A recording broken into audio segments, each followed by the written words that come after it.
वैकुंठ धाम में भगवान विष्णु और गरुड़ जी के बीच दिव्य संवाद आगे बढ़ा। गरुड़ जी ने फोल्डेड हैंड्स विनम्र स्वर में पूछा, प्रभु, आपने यमलोक और न्याय का वर्णन किया। अब कृपा करके बताइए, पापियों को नरक में किस प्रकार के दंड मिलते हैं? कौन कौन से नरक हैं? भगवान विष्णु गंभीर हो गए। उनका स्वर गूढ़ और करुणा से भरा था। हे गरुड़, ये ज्ञान अत्यंत भयावह है, परंतु जीवों को पाप से बचाने के लिए इसका जानना आवश्यक है। नरकों की संख्या। भगवान विष्णु बोले, शास्त्रों में अनेक नरकों का वर्णन है, पर मुख्य 28 नरक माने गए हैं। हर नरक विशेष पाप के लिए निर्धारित है। अब मैं तुम्हें कुछ प्रमुख नरकों का वर्णन सुनाता हूं। 1. तामिस्र नरक। ये नरक उन लोगों के लिए है जो धोखा देते हैं, दूसरों की संपत्ति छीनते हैं, विश्वासघात करते हैं। यहाँ यमदूत पापियों को रस्सियों से बांधते हैं, भूखा प्यासा रखते हैं, अंधकार में पीटते हैं। चारों ओर घोर अंधेरा होता है। आत्मा चीखती है पर कोई सुनता नहीं। 2. अंध तामिस्र नरक। ये उससे भी भयानक है। यहाँ भेजे जाते हैं पत्नी, पति को धोखा देने वाले, परिवार को छलने वाले। दंड, आंखों की रोशनी छीन ली जाती है, गहरे अंधकार में गिराया जाता है, बार बार बेहोशी। 3. रौरव नरक। गरुड़ जी ने पूछा, प्रभु, रौरव नरक कैसा है? भगवान बोले, ये नरक हिंसक और क्रूर लोगों के लिए है। यहाँ रूरू नामक भयानक पशु होते हैं, लोहे जैसे दांत, अग्नि जैसी आंखें। वे पापियों को नोच नोच कर खाते हैं, मरने नहीं देते, बार बार जीवित करते हैं। 4.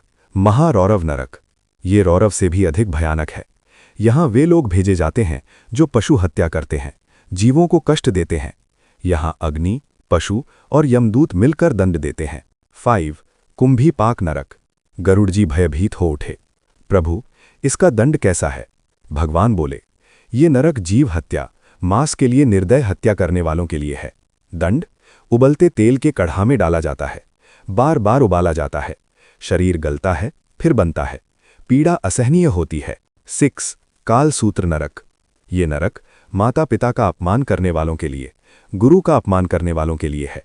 भूमि तपते लोहे की होती है, ऊपर से अग्निवर्षा, आत्मा जलती रहती है। 7. असीपत्रवन नरक। यहाँ भेजे जाते हैं धर्म विरोधी, शास्त्रों का अपमान करने वाले। यहाँ जंगल होता है, पर पेड़ों की पत्तियां तलवार जैसी होती हैं।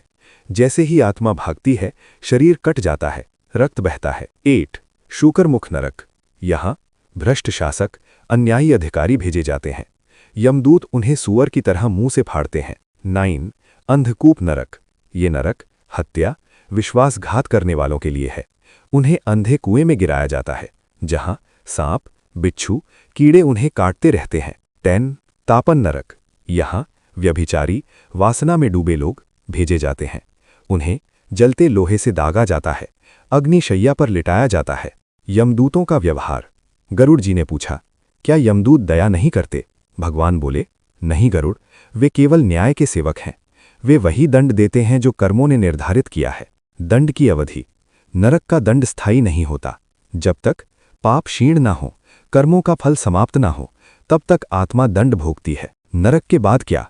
गरुड़ जी ने पूछा, फिर आत्मा का क्या होता है? भगवान बोले, दंड पूर्ण होने पर आत्मा पुनर्जन्म लेती है। नीच योनि में जन्म संभव है या मानव जन्म पुनः, ये कर्म संतुलन पर निर्भर करता है। पापों से बचने का मार्ग। गरुड़ जी ने करुणा से पूछा, प्रभु, मनुष्य इन नरकों से कैसे बचे? भगवान विष्णु बोले, यदि मनुष्य सत्य बोले, दान करे, गौ सेवा करे, माता पिता की सेवा करे, हिंसा ना करे, विष्णु नाम जपे, तो नरक से बच सकता है। अंतिम उपदेश। भगवान विष्णु बोले, हे गरुड़, नरक का वर्णन भय दिखाने के लिए नहीं, चेतावनी के लिए है। मनुष्य अपने कर्म सुधार ले तो यही जीवन स्वर्ग बन सकता है। गरुड़ जी ने सिर झुका लिया।